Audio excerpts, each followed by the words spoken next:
No matter how old you are, there's a scary tale that can get into your bones. On a cold, moonlit Halloween night, a twisted forest and a ghastly apparition awaits. You could say it's just a Disney cartoon, but many will acknowledge that this film is nightmare fuel for the little ones. Welcome to Totally Random Horror Films Reviews. I'm Tom.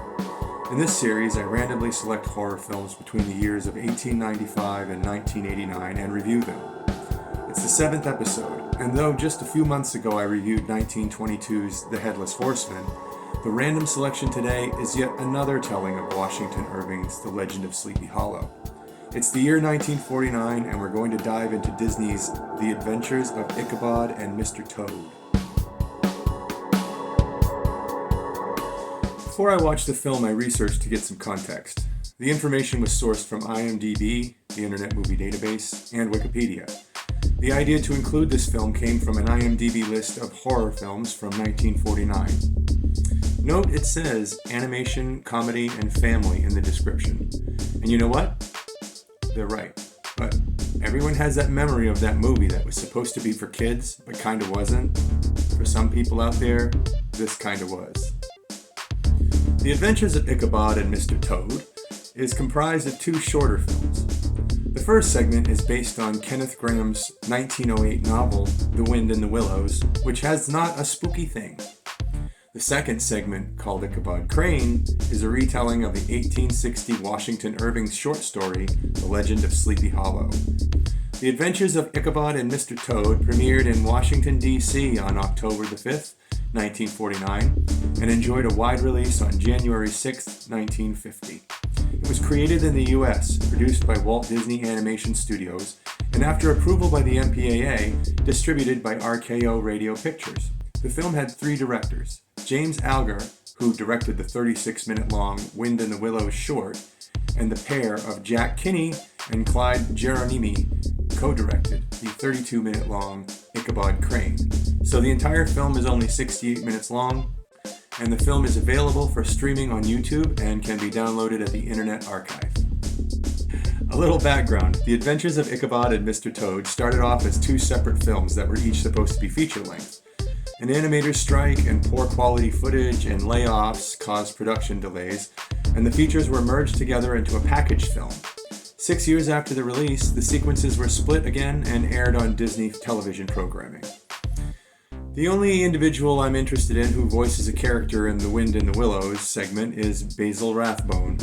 Rathbone is best known for his role as Sherlock Holmes in a slew of mystery films, but he dipped his toes into horror, up until now having starred in 1939's Son of Frankenstein and 1941's The Black Cat. He would go on to have a part in several more horror films after this animated short. The second film has only three names that interest. The first is Bing Crosby. Yes, Bing Crosby, the singer and actor. While he recorded over 1,600 songs, he was also a very pronounced film star, having starred in over 70 films. He even won an Academy Award for his role in Going My Way, and he was on top of the box office from 1944 to 1948. I didn't know any of this about Bing. I always thought of him as a Christmas guy. Crosby also sings at least 3 songs with the Rhythmaires as backup. The second and third names have very small roles. Since Bing narrates the entire feature and the characters don't speak, the only voices that needed recording were the laugh of the Headless Horseman, provided by Billy Bletcher, and the scream of Ichabod Crane, provided by Pinto Colvig. Pinto is actually the voice of Goofy and Pluto, and he also played Bozo the Clown.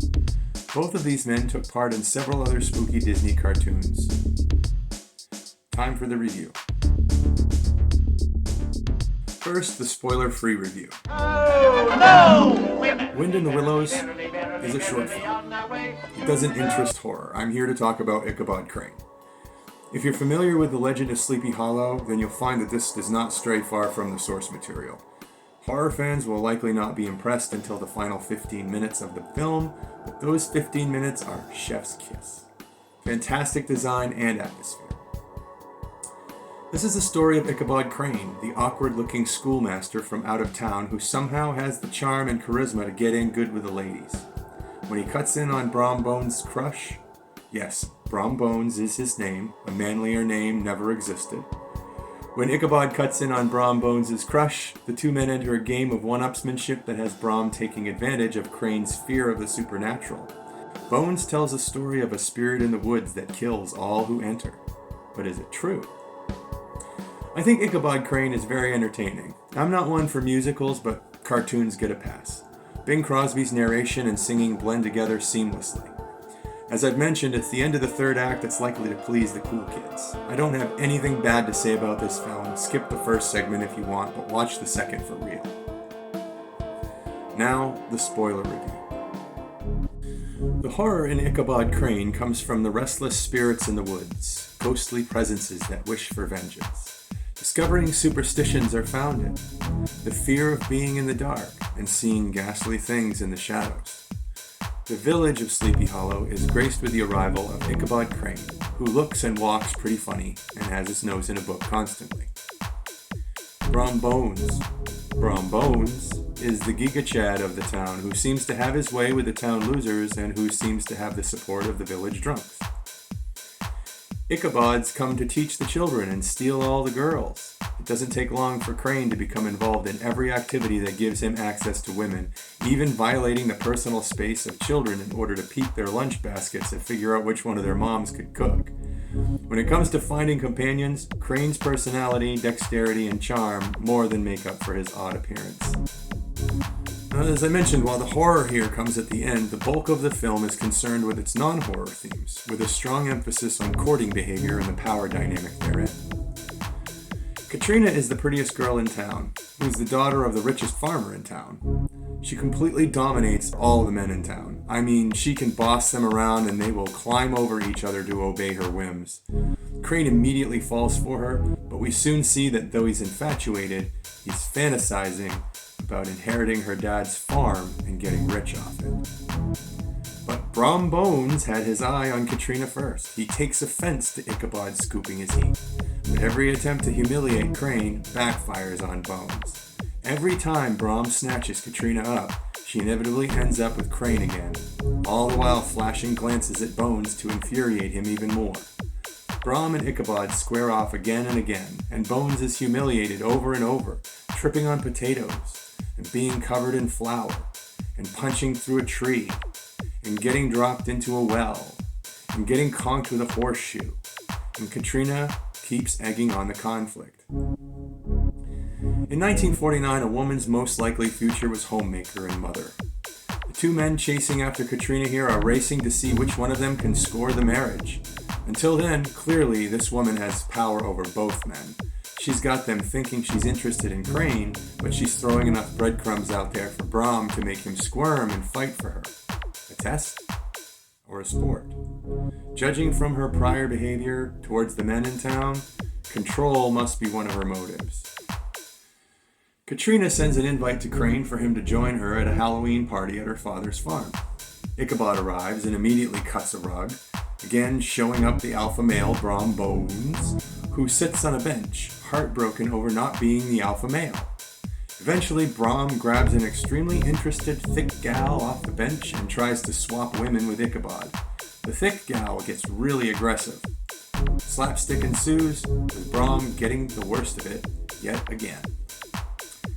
It's midnight, and Brom finally finds Ichabod's weakness. He is extremely superstitious.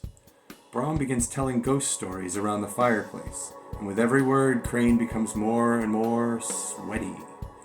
Brom outlines the tale in song, the headless horseman who comes out on Halloween night, jack-o'-lantern in hand, looking to swap it for a real human head. At least if you can get across the bridge over the brook, the horseman is unable to follow, so there is an escape.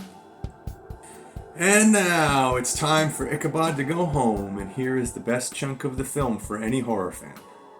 I'm sure some mums sat their young children down with their bologna and mustard sandwiches, not realizing these kids would be scarred for life. Crane is creeping through the forest on his horse, and keeps seeing and hearing things that make him believe the headless horseman is near. The tension continues to ratchet up, and when Ichabod thinks he is safe, the horseman appears. A long chase follows, some of which is comedic in nature, but the villain and his horse cut such imposing figures that we cannot take them lightly. Ichabod escapes across the bridge after quite a race, but the horseman throws his flaming jack-o'-lantern across the brook and, well, we don't know if it connects. The following morning, however, Crane's hat and a smashed pumpkin are lying near the covered bridge. Evidence? The townsfolk seem to think that Ichabod was killed. Wow, the horseman got gypped if that's the head he ended up with. Others say Crane ended up with some widow and is living a life of luxury. Either way, Brom and Katrina ended up together, and there's your happily ever after. For an animated feature, this is thebomb.com. Some horror fans might get antsy over the build, as outside of the last 15 minutes this really is just a traditional Disney film, but I can't stress enough how disappointed that I am that I didn't stumble across this as a kid. The dangerous, ghostly apparition and the spooky, creepy mirages in the woods hit just right. Aside from the horror, another interesting thing to notice is that the handsome Chad is being bested by a physically inferior man with a weird nose, because Ichabod is amazingly talented. The natural inclination is to be in the wimp's corner, but since we know that Crane is primarily after Katrina's money, we can't sympathize with him. Brom, on the other hand, could destroy Ichabod if he could get his hands on him, so he instigates the physical confrontations like a bully, driven by his primal urges to keep the other dudes away from his beloved. All three of these main characters are imperfect, and I think that's to the film's advantage. The animation was wonderful, very smooth and expressive movements, beautifully painted backgrounds, the works. Bing Crosby was a perfect fit for this program. Go on YouTube and watch this thing. Remember, Ichabod Crane starts about 36 minutes in, and add it to your list of annual Halloween viewing. I demand it. And that's all for my Totally Random Horror Films review. Stay tuned for the next random review.